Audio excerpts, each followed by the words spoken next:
नमस्कार प्यारे दोस्तों, स्वागत है आप सभी का नई ऊर्जा एवं नए जोश से भरपूर अभ्युदय एकेडमी क्लासेस में।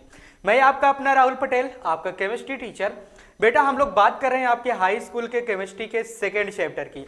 आज आपके हाई स्कूल के केमिस्ट्री का सेकंड चैप्टर की स्टार्टिंग होने जा रही है बेटा। तो आप लोग मेक श्योर करिए कि अपने साथ कॉपी और पेन लेकर बैठें। जो भी कॉन्सेप्ट आते जाएं उनको नोट डाउन करते जाएं। बस यही नहीं कि आपको पीडीएफ की फॉर्म में तो प्रोवाइड कर दिया जाता है नोट्स, अगर आप क्लास के दौरान ही कॉन्सेप्ट को नोट डाउन करते जाते हैं ना, तो आपके माइंड में सेट होता जाता है बेटा। एक इंपॉर्टेंट इंफॉर्मेशन है जो कि हम आपको प्रोवाइड करना चाहते हैं बेटा। बात यह है कि क्रांति बैच काफी हद तक बढ़ चुका है, यानी कि ये आप लोगों के बीच में आ चुका है। आप लोगों को पता भी चल चुका है। तो आप लोगों को चाहिए कि अपने दोस्तों के साथ भी शेयर करें क्रांति बैच के बारे में, उनको भी बताएं, उनको भी जोड़ें। क्योंकि बेटा, अगर आप अपना भला करना चाहते हो तो अपने दोस्तों का भी भला करो। क्योंकि आपने दोस्ती किया है बेटा, ठीक है ना। अभ्युदय एकेडमी क्लासेस भी खूबसूरत सा बैच अवेलेबल है, क्रांति बैच, जो कि आपके हाई स्कूल के यूपी बोर्ड के एग्जाम के लिए है। और ये 2024 में आपके यूपी बोर्ड के एग्जाम में धमाल मचाएगा। इससे पढ़ने वाले बच्चे धमाल मचाएंगे बेटा। इसीलिए आप लोगों से हमारी ये रिक्वेस्ट है, आप भी जुड़े हैं तो अपने दोस्तों को भी अपने साथ जोड़ कर रखें, ठीक है बेटा। चलिए आज के क्लास की स्टार्टिंग कर लेते हैं। आज के क्लास में हम लोग पढ़ने जा रहे हैं केमिस्ट्री का सेकंड चैप्टर, जो कि है अम्ल, क्षार एवं लवण, एसिड, बेस एंड साल्ट। क्या है बेटा? एसिड, बेस एंड साल्ट, जिसको क्या कहा जाता है बेटा? अम्ल, क्षार एवं लवण, ठीक है बेटा। तो आप लोग तैयार हो जाएं, क्लास को प्रॉपरली अटेंड करें। ऐसा नहीं है कि बीच बीच में आप लोग छोड़ के चले जाएं, ठीक है बेटा। बीच बीच में आप लोगों को छोड़ना नहीं है। अगर क्लास को अटेंड करना है तो प्रॉपरली करना, नहीं तो रिकॉर्डेड मिल ही जाता है, ठीक है। हाँ, आइए थोड़ी सी इंफॉर्मेशन ले लेते हैं अम्ल, क्षार एवं लवण के चैप्टर में क्या है, यानी कि कौन कौन से टॉपिक को हम लोग डिस्कस करने वाले हैं। पहले उस टॉपिक को जान लेते हैं, यानी कि हमारे सिलेबस में कौन सा टॉपिक है इसके बारे में डिस्कस कर लेते हैं। फिर 1 बाय 1 सभी को डिटेल में हम लोग पढ़ेंगे, ठीक है बेटा। चलिए आ जाइए, हम पहली बात करते हैं। पहले में हम लोगों को जानना यह है कि अम्ल क्या होता है। फर्स्ट ऑफ ऑल हम लोगों को यह जानना होगा कि अम्ल क्या होता है। अम्लों के बारे में हम लोग डिटेल में जानकारी लेंगे। फिर उसके बाद हम लोग पता लगाएंगे कि क्षार क्या होता है, क्षार के बारे में हम लोग पता लगाएंगे। फिर उसके बाद पीएच स्केल की बात करेंगे। किसकी बात करेंगे? पीएच स्केल की बात करेंगे कि पीएच वैल्यू क्या होती है। पीएच स्केल, जिसको आप लोग पैमाना कहते हो, पीएच पैमाना एक्चुअल में है क्या, वो किसको मेजर करता है, किसको मापता है, ठीक है। फिर उसके बाद हम लोग बात करेंगे सूचक की। किसकी बात करेंगे बेटा? सूचक, जिसको आप लोग इंडिकेटर कहते हो। क्या कहते हो बेटा? इंडिकेटर कहते हो। यानी कि सूचक के बारे में हम लोग जानेंगे, समझेंगे कि विभिन्न पदार्थ जो होते हैं उनमें सूचक क्या क्या परिवर्तन लाते हैं, ठीक है बेटा। फिर उसके बाद हम लोग बात करेंगे लवण की। किसकी बात करेंगे? लवण की, यानी कि जिसको आप लोग साल्ट कहते हो। क्या कहते हो बेटा? साल्ट कहते हो। फिर उसके बाद हम लोग बात करेंगे अम्लों एवं क्षारों के रासायनिक गुण। किसकी बात करेंगे बेटा? अम्लों एवं क्षारों के रासायनिक गुण, यानी कि chemical properties of acids and bases. किसकी बात करेंगे बेटा? Chemical properties acid and bases, ठीक है बेटा। फिर उसके बाद हम लोग बात करेंगे विभिन्न प्रकार के लवण, यानी कि भाई साहब ये लवण जो होते हैं ना, ये भी कई सारे प्रकार के होते हैं। क्योंकि अगर हम बात करें आपके बोर्ड के एग्जाम में पीएच के बाद जो सेकंड क्वेश्चन इस चैप्टर से बहुत इंपॉर्टेंट बनेंगे, क्वेश्चन ज्यादातर आने के चांसेस जो होंगे ना, वो लवण से ही होंगे। लवण के प्रकार हो गया, कुछ महत्वपूर्ण लवण जो आपके सिलेबस में दिए गए हैं उनके बारे में, उनका गुण क्या होता है, भौतिक गुण, रासायनिक गुण, ठीक है, सूत्र, अणुभार, ये सारी चीजें हम लोग सीखेंगे, ठीक है बेटा। तो चलिए आज के क्लास की स्टार्टिंग कर लेते हैं फर्स्ट पॉइंट से। कहां से बेटा? फर्स्ट पॉइंट से। फर्स्ट पॉइंट आपका होगा अम्ल। क्या होगा बेटा? फर्स्ट पॉइंट आपका होगा अम्ल। क्या होगा? अम्ल होगा।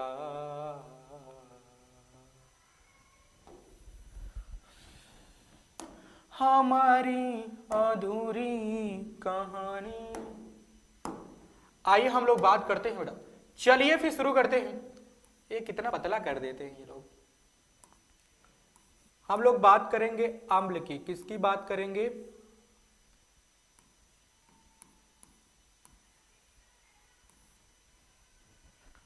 अम्ल की, जिसको आप लोग क्या कहते हो बेटा? एसिड। क्या कहते हैं बेटा? एसिड। तो चलिए ध्यान दीजिएगा बेटा, अगर हम एसिड की बात करते हैं, अगर हम एसिड की बात करते हैं, अम्ल की बात करते हैं, तो बेटा आप लोगों ने अगर पढ़ा होगा या थोड़ी बहुत जानकारी अगर होगी तो अम्ल स्वाद में खट्टे होते हैं। कैसे होते हैं बेटा? अम्ल स्वाद में खट्टे होते हैं। ठीक है, अम्ल स्वाद में कैसे होते हैं बेटा? खट्टे होते हैं, जिसको इंग्लिश में सोर कहा जाता है। ठीक है बेटा, चलिए थोड़ा सा और जानकारी लेते हैं। एक साइंटिस्ट थे ब्रांस्टेड एंड लॉरी, उनका एक है ब्रांस्टेड और दूसरे का नाम है लॉरी। ठीक है ना, इन दोनों ने मिलकर एक संकल्पना दिया था। ठीक है ना, क्या दिया था? संकल्पना यानी कि सिद्धांत दिया था। उसमें कहा था कि अगर कोई पदार्थ अम्ल होगा, क्या होगा बेटा? अगर कोई पदार्थ अम्ल होगा और उसको हम पानी में घोलेंगे, क्या करेंगे बेटा? पानी में घोलेंगे तो वो पदार्थ यच धनायन देगा। क्या देगा बेटा? यच धनायन देगा।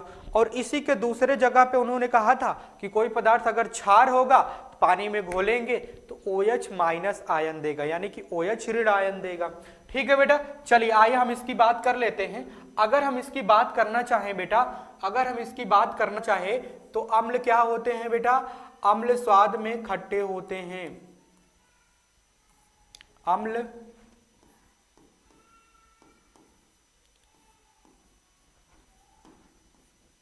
स्वाद में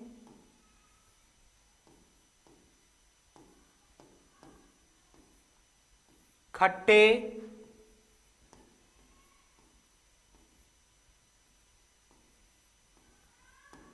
होते हैं। अम्ल स्वाद में कैसे होते हैं बेटा? खट्टे होते हैं। अब एक बात यहां पे ये आती है, एक बात यहां पे ये आती है कि भाई साहब हम कितने पदार्थों को चखें कि भाई साहब हमको ये पता चल सके कि ये पदार्थ खट्टा है, मीठा है या फिर कड़वा है, ठीक है, या नमकीन है। भाई साहब इससे तो हम लोग को कोई भी जानकारी नहीं मिलेगी ना। भाई सारे पदार्थों को तो चखा नहीं जा सकता है। क्यों? चख सकते हो क्या? ऐसे सबको ऐसे छूओगे, ऐसे ऐसे करोगे क्या? सभी को उठा के ऐसे चखोगे, ऐसे ऐसे कहोगे खट्टा है ऐसा नहीं करते हैं ना। तो एक कॉन्सेप्ट होता है, कॉन्सेप्ट ये होता है कि अम्लवीय पदार्थ होते हैं, अगर हम इनको जलीय विलयन में घोलेंगे ना तो यच धनायन देंगे। क्या देंगे बेटा? यच धनायन देंगे। बाकी अगर हम इसकी बात करना चाहें तो इसके लिए हम भाई एक वैल्यू निकालते हैं जिसको पीएच वैल्यू कहते हैं, पीएच मान कहते हैं। वो अलग बात है, उसको हम लोग अलग से पढ़ लेंगे, यानी कि वो बताएगा कि आपको ये पदार्थ खट्टा है या फिर कड़वा है, यानी कि कोई पदार्थ अम्लीय है या फिर क्षारीय है, ये सारी चीजें वो बताता है। ठीक है बेटा, चलिए अम्ल स्वाद में कैसे होते हैं बेटा? खट्टे होते हैं। अगर हम आगे बात करें तो अम्ल जो होते हैं ना, अम्ल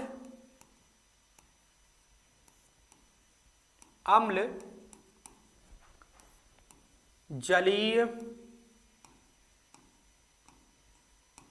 विलयनों में,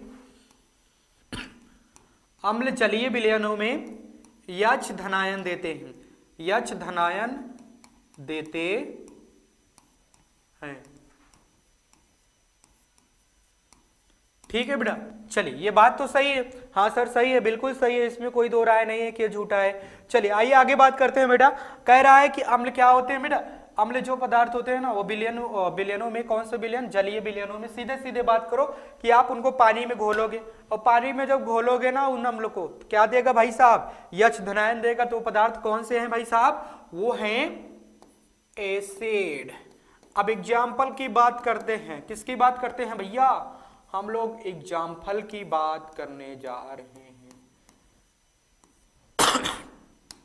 अगर हम एग्जाम्पल की बात करें, जैसे आपको दिया गया है HCl, क्या दिया गया बेटा? HCl जिसको हाइड्रोक्लोरिक अम्ल कहते हो, इसको पानी में घोलोगे ना, पानी में घोलोगे तो यच धनायन देगा। हाँ भाई साहब देगा, प्लस में Cl ऋणायन देगा। यच धनायन देगा प्लस में Cl ऋणायन देगा। यच धनायन दिया ना तो ये क्या है भाई साहब? अम्ल है। इसी तरह से जब आप बात करोगे, जैसे आपने कोई और पदार्थ लिया, जैसे आपने H2SO4 ले लिया, सल्फ्यूरिक अम्ल जिसको कहते हो, जब इसको आप पानी में घोलोगे, क्या करोगे बेटा? इसको आप पानी में घोलोगे तो कितना आयन देगा यच धनायन? 2 यच धनायन देगा, प्लस में सल्फेट आयन देगा। सल्फेट आयन पे 2 नेगेटिव होता है। ठीक है बेटा, ये सारी चीजें आप लोगों को पता होनी चाहिए कि अम्लवीय पदार्थ होते हैं जो जलीय विलयनों में क्या देते हैं बेटा? यच धनायन देते हैं। क्या देते हैं भाई साहब? यच धनायन देते हैं। ये आपको पता है, मुझे भी पता है। चलिए आगे बढ़ते हैं, सेव करते हैं। आप लोगों को अगर स्क्रीनशॉट लेना है, स्क्रीनशॉट लीजिए, नोट डाउन करना है नोट डाउन कीजिए, या फिर वीडियो के फॉर्म में नोट्स आप लोगों को लेना है तो आप लोग आ जाइए अपने अभ्युदय एकेडमी क्लासेस ऐप पर, वहां से आप लोग फ्री में PDF नोट्स ले सकते हो। चलिए इसको क्लीन कर देते हैं। हाँ क्लीन कर दिया बेटा। अब आगे बात करते हैं। क्या करते हैं भैया? आगे बात करते हैं। अगर हम आगे बात करें, क्या करें बेटा? अगर हम आगे बात करें, अगर मैं बता दूं मेरे दिल में क्या है, कहीं मुझसे आगे। चलिए फिर आगे बढ़ते हैं बेटा। आइए फिर हम लोग बात करते हैं क्षार की। किसकी बात करते हैं बेटा? क्षार की। क्षार को इंग्लिश में क्या कहते हैं? बेस। क्या कहते हैं? बेस। बेबी को बेस पसंद है। गाना सुने हो कि नहीं सुने हो? हाँ भाई सब सुने, कई बार 50 बार सुन चुके हैं। हमारा फेवरेट गाना था उस जमाने में, है कि नहीं? अब तो क्या हो गया, अब तो नए नए गाने आने लगे हैं तरह तरह के। चलिए आगे बात करते हैं हम लोग क्षार की। किसकी बात करते हैं बेटा? क्षार की, यानी कि बेस जिसको कहते हैं। अगर हम बेस की बात करें, क्या करें बेटा? बेस की बात करें तो बेस जो होते हैं ना, क्षार जो होते हैं ना, वो स्वाद में कड़वे होते हैं। कैसे होते हैं बेटा? स्वाद में कड़वे होते हैं। और एक संकल्पना के अनुसार अगर हम बात करें तो क्षार जलीय विलयनों में यानी कि जल में घुलने के पश्चात OH ऋणायन देते हैं। क्या देते हैं बेटा? OH ऋणायन, जिसको हाइड्रोक्साइड आयन कहते हैं। क्या कहते हैं बेटा? हाइड्रोक्साइड आयन देते हैं। आइए फिर बात करते हैं। चलिए फिर शुरू करते हैं। हम अगर बात करें बेटा इसमें कि क्षार स्वाद में कड़वे होते हैं। क्षार स्वाद में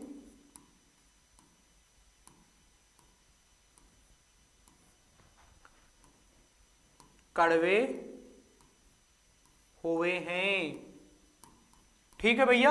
अम्ल क्या होते हैं बेटा? सॉरी, क्षार क्या होते हैं बेटा? स्वाद में कड़वे होते हैं, यानी कि ये कैसे होते हैं? बिटर। इंग्लिश में इनको बिटर कहा जाता है। क्या कहा जाता है? कड़वा का बिटर कहा जाता है। आगे अगर हम बात करें बेटा, आगे बात करें तो क्षार जलीय विलयनों में, यानी कि पानी में इनको घोलोगे ना,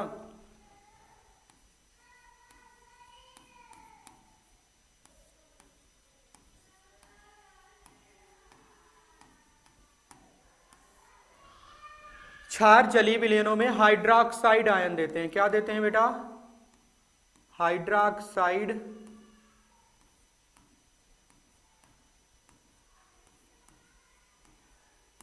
आयन देते हैं। और आगे बात करें, हाँ भाई साहब इसका एग्जाम्पल की बताओ, आप एग्जाम्पल बताइए। तो चलिए फिर एग्जाम्पल की बात करते हैं। ध्यान दीजिएगा बेटा। जैसे हम बात कर लेते हैं, आपको एक क्षार दिया गया है, एक कॉमन क्षार, जिसको आप लोग हमेशा से जानते हो, सोडियम हाइड्रोक्साइड। क्या? सोडियम हाइड्रोक्साइड, जिसको धावन सोडा भी कहते हैं ना। इस सोडियम ऑक्साइड को आप पानी में घोलोगे, इस सोडियम हाइड्रोक्साइड को पानी में घोलोगे तो सोडियम पे प्लस आयन आएगा, प्लस में OH माइनस आयन दिया, और जो OH माइनस आयन देता है वो होता है बेटा क्षार। क्या होता है बेटा? क्षार। आगे बात करें बेटा, जैसे आपको दिया गया है कैल्शियम हाइड्रोक्साइड। क्या दिया गया है बेटा? कैल्शियम ऑक्साइड और जल बनेगा। हाँ, कैल्शियम हाइड्रोक्साइड है, पर यहाँ पे तो हम रिएक्शन थोड़े ना करा रहे, यहाँ पे तो हम इसको पानी में घोल रहे हैं। कैल्शियम हाइड्रोक्साइड है, CaOH का होल ट्वाइस है, और जब हम इसको पानी में घोलेंगे, यहाँ पे रिएक्शन नहीं हो रही है बेटा, नहीं तो रिएक्शन कराने वही पहला चैप्टर पढ़ के बैठे हो ना, तो रिएक्शन इसको समझो। ये पानी में घोल रहे हैं, और पानी में घुलने के पश्चात, अच्छा मुझे इस तरह से इसको लिखना चाहिए, नहीं तो आप लोग कंफ्यूज हो जाओगे। आयन बनाना है तो भैया हमको ऐसे लिखना पड़ेगा। ठीक है बेटा? हाँ, ऐसे लिखना पड़ेगा। ठीक है, ये रिएक्शन नहीं होता है। क्या होता है बेटा? ये रिएक्शन नहीं है, बस ये प्रदर्शित कर रहा है कि हम इसको आयन में तोड़ रहे हैं। क्या कर रहे हैं बेटा? आयन में तोड़ रहे हैं। कब तोड़ेंगे? जब इसको पानी में घोलेंगे। ठीक है बेटा, ध्यान दीजिएगा। ये किस में तोड़ेगा बेटा? कैल्शियम पे 2 प्लस 2 OH माइनस देगा। समझे कि नहीं बेटा? हाँ सर समझ लिए। ये आपका होता है क्षार के लिए। किसके लिए होता है बेटा? क्षार के लिए होता है। आप लोग इसको नोट डाउन कीजिए या फिर स्क्रीनशॉट लीजिए, मैं आगे इसके आप लोगों को पढ़ाता हूं। ठीक है बेटा? इसके बाद हम लोग किसकी बात करेंगे?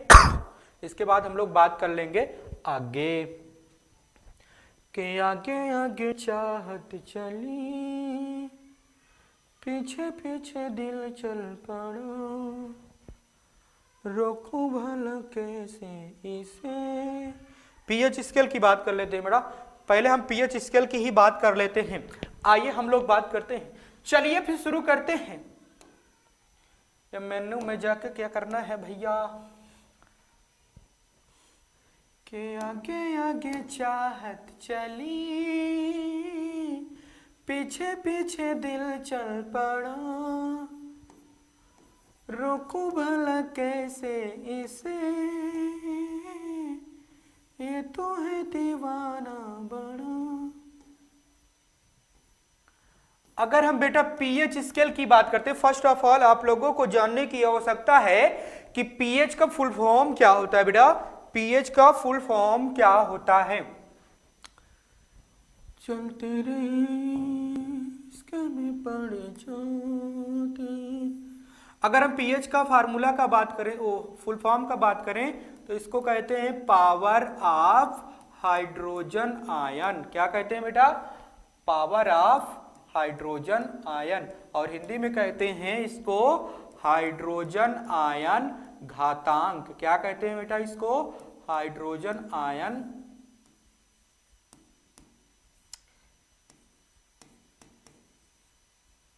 घातांक। ठीक है, पावर ऑफ हाइड्रोजन आयन। ये चीजें आप लोगों को पता होनी चाहिए। क्या होनी चाहिए बेटा? पत्ता वाली गोभी होनी चाहिए। चलिए फिर आगे बात करते क्या करते हैं बेटा? आइए फिर आगे बात करते हैं। अगर हम आगे बात करें बेटा, अगर मैं बता दूं पीएच स्केल क्या होता है, क्या तुमको सचमुच में पता चल जाएगा? आइए फिर शुरू करते हैं। ध्यान दीजिएगा, मुझे स्केल बनाना पड़ेगा। पहले मैं स्केल बना लूं।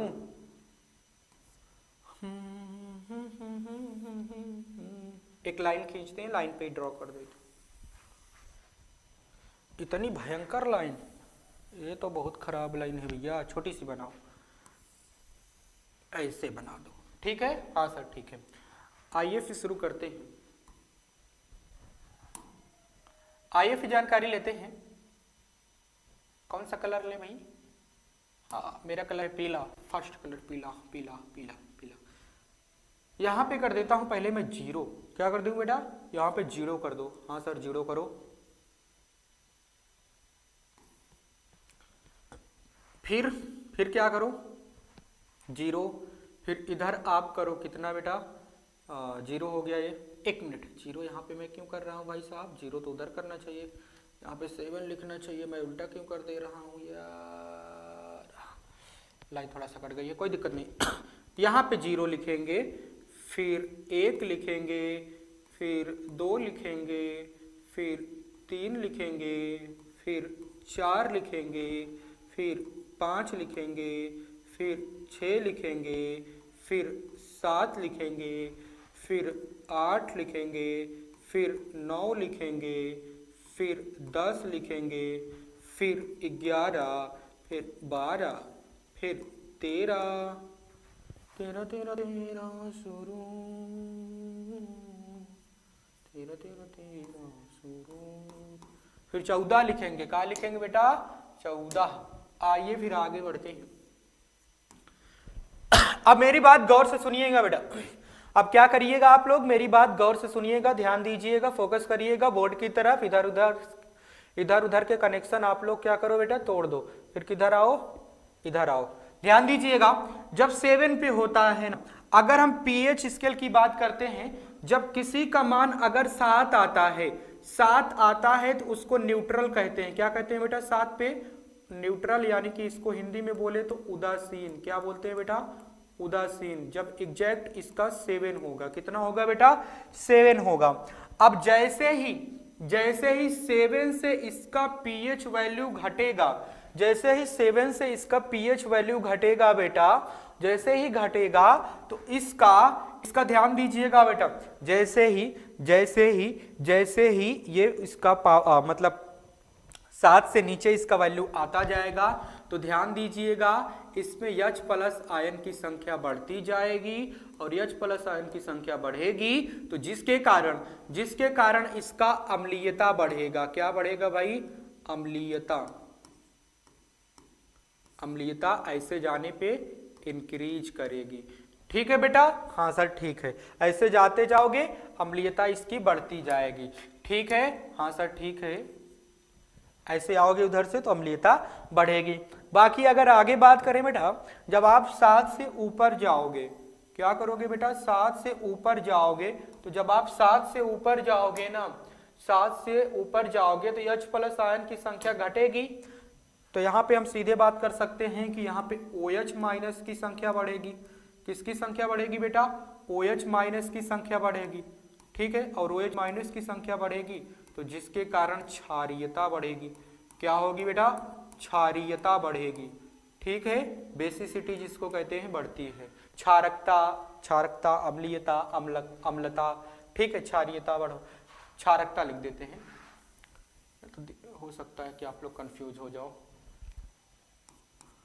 क्षारकता लिख दे रहा हूं बेटा।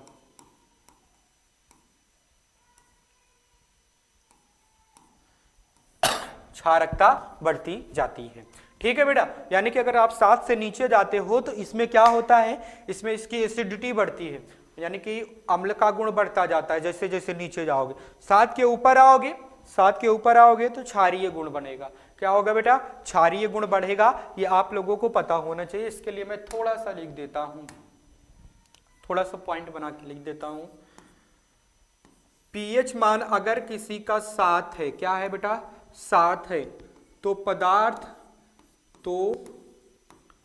पदार्थ उदासीन होगा। उदासीन का मतलब वो लवण होगा। क्या होगा बेटा? लवण होगा। ना तो वो क्षार होगा, यहाँ पे कोष्ठक में लिख देते हैं लवण, ठीक है। ना तो वो क्षार होगा ना ही अम्ल होगा, वो लवण होगा, उदासीन होता है, ठीक है बेटा। हाँ सर ठीक है। फिर उसके बाद अगर हम बात करें बेटा, फिर उसके बाद अगर हम बात करें अगर किसी का पीएच वैल्यू 7 से कम है, क्या है बेटा? 7 से कम है, पीएच वैल्यू लेस देन 7, ठीक है। अगर पीएच वैल्यू लेस देन 7 है तो पदार्थ क्या होगा बेटा? अम्लीय होता है। कैसा होता है बेटा? अम्लीय होता है। जितना ही कम होगा उतना ही अम्लीयता बढ़ेगी बेटा। हाँ सर ठीक है। आइए फिर आगे बात करते हैं। अगर हम आगे बात करें किसी का पीएच मोर देन 7 है, तो यानी कि 7 से ज्यादा है, तो पदार्थ क्षारीय होता है। क्या होता है बेटा? पदार्थ क्षारीय होता है। मैंने आपके सामने सारा कुछ लिख दिया है, आप लोग की मर्जी है। स्क्रीनशॉट लेना है स्क्रीनशॉट लीजिए, या फिर नोट डाउन करना है तो नोट डाउन कीजिए, जैसा आप लोगों को उचित लगे सेव कर दो। इसके अधूरा दुनिया अधूरी, ख्वाहिश दिल की कर दो न पूरी, दिल तो यही चाहे हो जाए मुकम्मल, तेरा और मेरा ये अफसाना, के दर्द दिलों के कम हो जाते, मैं और तुम गर हम हो जाते।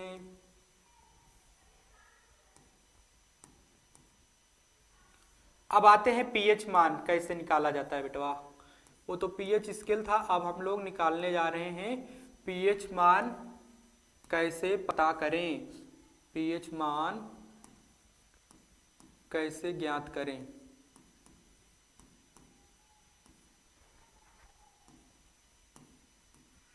इसके अधूरा दुनिया अधूरी। आइए how to find out pH value. तो चलिए फिर बात कर लेते हैं how to find out pH value की। तो ध्यान दीजिएगा बेटा, जब हम पीएच मान निकालने जाते हैं ना बेटा, जब हम पीएच मान निकालने जाते हैं ना, तो उस केस में हम लोग देखते हैं H प्लस आयन की संख्या। किसकी संख्या देखते हैं बेटा? H प्लस आयन की संख्या। और ये H प्लस आयन की संख्या हम लोगों को कहाँ मिलती है? जब हम विलयन बना देते हैं, यानी कि जलीय विलयन बना देते हैं, तो उसमें हमें सांद्रता से मिलती है। किससे मिलती है भैया? सांद्रता से। वो सांद्रता किस में हो सकती है? नॉर्मलता में हो सकती है। किस में हो सकती है? नॉर्मलता में, मोलरता में। किस में हो सकती है? नॉर्मलता में, मोलरता में और मोललता में, ठीक है। नॉर्मलता में, मोलरता में और मोललता में। जनरली अगर हम बात करें बेटा, जनरली अगर हम बात करें कि आपके सिलेबस में जो सांद्रता दी जाती है H प्लस आयन की सांद्रता ही देखना है और वो सांद्रता आप लोगों को व्यक्त करनी होती है मोलरता में। किसमें व्यक्त करनी होती है बेटा? मोलरता में। यानी कि H प्लस आयन की सांद्रता 1 लीटर जल में कितनी है, तो उसको लिखते हैं, उसको क्या लिखते हैं भैया कि H प्लस आयन की संख्या पर लीटर पर मोल। ठीक है ना, सीधे सीधे बोल दे पर मोल पर लीटर, पर मोल नहीं, पर मोल पर लीटर। ठीक है ना, जैसे आपको बताना है मैं आपको थोड़ा सा बता देता हूं, लिख के बताऊं तो ज्यादा बेटर रहता। जैसे आपको कहना क्या है बेटा, जैसे आपको कहना है कि H प्लस आयन की सांद्रता आपको दिया गया है कितना, आपको दिया गया है 2 गुणते 10 की घात -2। ठीक है, इतना आपको दे रखा है, तो इसका मतलब इसमें हम इसको किस में व्यक्त करते हैं? मोल पर लीटर में। और ये जो हम पूरा टर्म देखते हैं ना, इसको क्या कहते हैं? मोलरता। क्या कहते हैं बेटा? मोलरता कहते हैं। ठीक है बेटा, मोलरता कहते हैं। और एक फार्मूला भी पहले लिख लीजिए मोलरता का, तब आगे बढ़िएगा बेटा, तब हम मान ज्ञात करना सीखेंगे। ये बेसिक से मैं पढ़ा रहा हूं आप लोगों को। कहां से पढ़ा रहा हूं? बेसिक से। इसको ऊपर से लिख दूं ताकि आप लोगों को थोड़ा सा अच्छे से समझ में आए। बेटा ध्यान दीजिएगा, जब भी हम H प्लस आयन की संख्या की बात करते हैं, मान लीजिए आपको कोई विलयन दिया है और कह रहा है कि H प्लस आयन इतने मोल पर लीटर है इस विलयन में, H प्लस आयन इतने मोल पर लीटर इस विलयन में प्रेजेंट है। ठीक है भैया? हाँ सर ठीक है। जैसे आपसे कह दिया कि H प्लस आयन मोल पर लीटर में दिया गया है आपको, यहाँ पे H प्लस आयन की संख्या कुछ भी दे दी जाएगी। ठीक है भैया? हाँ सर ठीक है। ठीक, तो इसको हम लोग कहते हैं बेटा, ये एक प्रकार की सांद्रता ही है। क्या है बेटा? सांद्रता ही है, पर इसको व्यक्त करते हैं हम लोग मोलरता में। किस में व्यक्त करते हैं बेटा? मोलरता में। और मोलरता की बात करें बेटा, मोलरता की फार्मूले की बात करें, तो मोलरता आप लोगों को निकालना कैसे होता है? मोलरता बराबर जिसका आपको निकालना है उसके मोल ऊपर रखो। क्या करो भाई? उसके मोल आप ऊपर रखो। जैसे आपको निकालना है H प्लस आयन की, तो H प्लस आयन के मोलों की संख्या, H प्लस आयन के मोलों की संख्या। ठीक है, एकदम बेसिक से मैं चल रहा हूं। जब आपको भाई साहब ये नहीं दिया गया रहेगा तो आप मोलरता से पहले ये निकालोगे, H प्लस आयन आप निकालोगे, तब आप पीएच के फार्मूले पे रखोगे, जो pH is equal to -log on the base 10 होता नहीं है, होता ना फार्मूला ये, तब उस पे आप रख पाओगे भाई साहब। आपको मान लो अगर ये दिया गया तो रख पाओगे, अगर नहीं दिया गया है, आपको कुछ वैल्यू दिए गए हैं, तो मोलरता का फार्मूला लगा के पहले इस वाले आयन को निकालना है, इस आयन की सांद्रता को निकालना है, जो कि मोल पर लीटर में होती है। किसमें होती है भाई साहब? मोल पर लीटर होती है। तो H प्लस आयन के मोलों की संख्या बटे में जो आपको विलयन दिया गया वो कितना है, यानी कि आपको विलयन कितना दिया गया है, तो बटे में आप लिख देना विलयन का आयतन। क्या लिख देना बेटा? विलयन का आयतन। और भाई साहब इसका मात्रक जब मोल पर लीटर है, तो यहाँ पे आयतन आपको लेना है लीटर में। किस में लेना है भैया? लीटर में लेना है। यानी कि ये कंडीशन आप लोगों की बहुत बेसिक हो गई। क्या हो गई बेटा? बहुत बेसिक हो गई। हालांकि आपके बोर्ड एग्जाम में इस पे क्वेश्चंस आने के चांसेस यही कोई अगर हम बात करें तो 45% या 30% होते हैं, बहुत ज्यादा नहीं होते हैं। इस वाले अगर पीएच वैल्यू से बात करें तो आने के चांसेस किससे ज्यादा होते हैं? डायरेक्ट आपको लिखने वाले चांसेस उससे होते हैं जो पीएच का फार्मूला होता है -log ऑन द बेस 10, इससे होता है। ठीक है बेटा, उससे आप लोगों के आने के चांसेस ज्यादा होते हैं और सारे डाटा गिवन होते हैं। आप लोगों के सारे झंझट नहीं करने होते हैं मैक्सिमम चांसेस में। ठीक है, ये बहुत कम ही चांस होता है, अप्रोक्सीमेटली हम बात करें 40 to 45%, यानी कि थोड़ा सा लेस हो जाता है। आने के चांसेस होते हैं लेकिन उतना ज्यादा आने के चांसेस नहीं होते हैं बेटा। यानी कि आपको ये भी पढ़ के जाना है, हो सकता है आपकी किस्मत हो गई खराब और ऐसा क्वेश्चन दिया पूछ तो क्या हो जाएगा भाई साहब। अब आप बेसिक से पढ़े रहोगे, आप जब बेसिक से पढ़े रहोगे तब आप H प्लस आयन की सांद्रता मोल पर लीटर में निकाल पाओगे, तभी तो आप पीएच के फार्मूले में रख पाओगे भैया। अकल की बत्ती जलाओ, ठीक है बेटा। अब कहानी ये होती है, अब कहानी ये होती है कि भाई साहब हमने जो पदार्थ लिया है, हमने जो पदार्थ लिया है उसमें हम H प्लस आयन के मोलों की संख्या कैसे ज्ञात करें, उसमें हम H प्लस आयन के मोलों की संख्या कैसे ज्ञात करें। तो भाई मोल भी तो पता होना चाहिए, तभी तो इस फार्मूले में रख लेंगे। मान लो विलयन का आयतन तो हमको दिया ही जाएगा कितना हमने ले लिया है, ठीक है। बाकी मोल कहां से हमको पता चलेगा, ठीक है। हो सकता है कुछ एक आध केस में आपको मोल भी दिया रहे, तब तो और भी आसान है। अगर ये नहीं दिया गया तो एक फार्मूला और आपको लगाना पड़ेगा। पहले आपको निकालना पड़ेगा H प्लस आयन के मोलों की संख्या, तभी आप मोलरता के फार्मूले पे रख के आप ये वाला टर्म निकाल पाओगे बेटा। तो आइए उसकी बात कर लेते हैं। अगर आपको मोल निकालना है, क्या निकालना है बेटवा मोल, ठीक है, मोल निकालना है।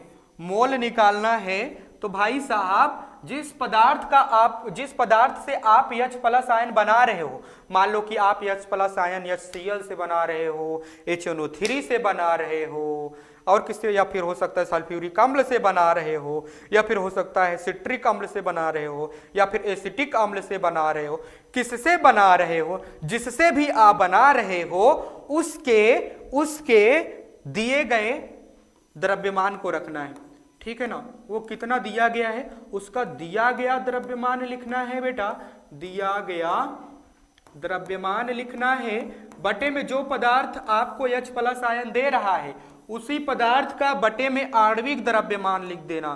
क्या लिख देना बेटा, आणविक द्रव्यमान लिख देना, ठीक है बेटा। हाँ सर ठीक है, ये कहानी आप लोगों को मालूम होनी चाहिए। ये चीज है आपको मोल निकालने का, ठीक है, ठीक है ना। अगर हम इसमें बात करें कि फर्स्ट पार्ट क्या है भैया, फर्स्ट पार्ट ये है और सेकंड पार्ट कौन सा है भाई साहब, सेकंड पार्ट आपका ये है, सेकंड पार्ट आपका ये है मोलरता का। यानी कि आप पहले मोल निकालोगे तब आप मोलरता के फार्मूले में ऊपर मोल रखोगे और बटे में विलयन का आयतन रखोगे जो कि प्रश्न में दिया जाएगा, ठीक है बेटा। हाँ सर ठीक है। और बात मान लीजिए कि आपको मोल ही दे दिया गया है प्रश्न में, तो ऊपर मोल डायरेक्ट रख देना भाई साहब, उसको आपको निकालने की कोई जरूरत है नहीं। ऊपर मोल आप डायरेक्ट रख दीजिएगा, बटे में विलयन का आयतन रख दीजिएगा, ठीक है बेटा। बाकी जो पीएच का फार्मूला होता है, पीएच का फार्मूला उसकी हम बात कर लेते हैं। बहुत ही सिंपल सा फार्मूला है बेटा, फार्मूला लिख देता हूं, बाकी सवाल मैं कल कराऊंगा क्योंकि आज टाइम ये वक्त हो चुका है आप लोगों से विदा लेने का, ठीक है ना।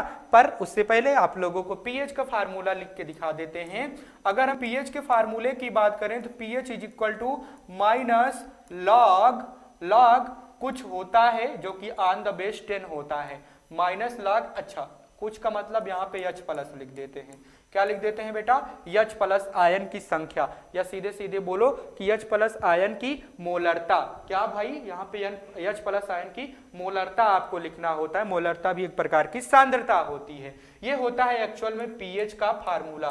क्या होता है बेटा, ये एक्चुअल में पीएच का फार्मूला होता है।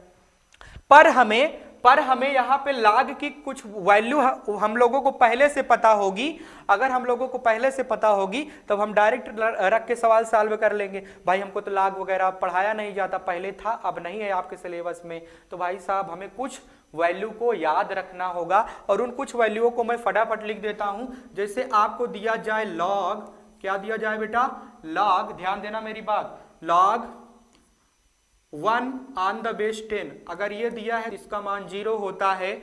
log 2 ऑन द बेस 10 ये दिया गया है तो इसका मान होता है 0.30, ठीक है। अगर आपको log 3 ऑन द बेस 10 दिया गया है, log 3 ऑन द बेस 10 दिया गया है तो इसका मान होता है 0.0 कितना हो जाएगा बेटा, 47 हो जाएगा। और आपको log 4 ऑन द बेस 10 दिया गया है, तो इसका मान हो जाएगा कितना हो जाएगा बेटा 0.6 हो जाएगा। कितना हो जाएगा बेटा 0.6 हो जाएगा। फिर उसके बाद आपको log 5 ऑन द बेस 10 दिया गया है, तो इसका मान हो जाएगा 0.69। कितना हो जाएगा बेटा 0.69 हो जाएगा। ठीक है, फिर उसके बाद अगर आपको log 6 ऑन द बेस 10 दिया गया है, तो इसका मान हो जाएगा कितना हो जाएगा बेटा 0.77 हो जाएगा। कितना हो जाएगा बेटा 0.77 हो जाएगा। ठीक है सर, 0.6 0.69, हाँ सही है सर 69। फिर उसके बाद 0.77। ठीक है, हाँ सर ठीक है, 2 और आएगा, फिर 1 और आएगा, फिर इसके बाद 1 हो जाएगा।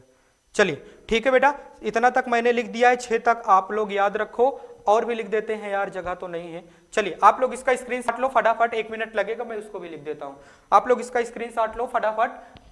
ठीक है बेटा, ले लिया स्क्रीनशॉट, मैं 6 तक लिखा हूं ना। आइए फिर आगे बात करते हैं बेटा, इसको सेव कर देता हूं। सेव करने के बाद आगे बात करता हूं मैं। हाँ क्लीन हो जा, क्लीन हो गया। आइए कुछ वैल्यू अभी रह गया था, उसकी बात कर लेते हैं। आपको दिया जाए log, क्या दिया जाए बेटा log 7 से था ना बेटा, 7 ऑन द बेस 10 है, तो इसका मान होता है बेटा, इसका मान होता है 0.84। कितना होता है बेटा 0.84 होता है। फिर log 8 ऑन द बेस 10, इसका भी मान होता है 0.84 ही। ठीक है बेटा,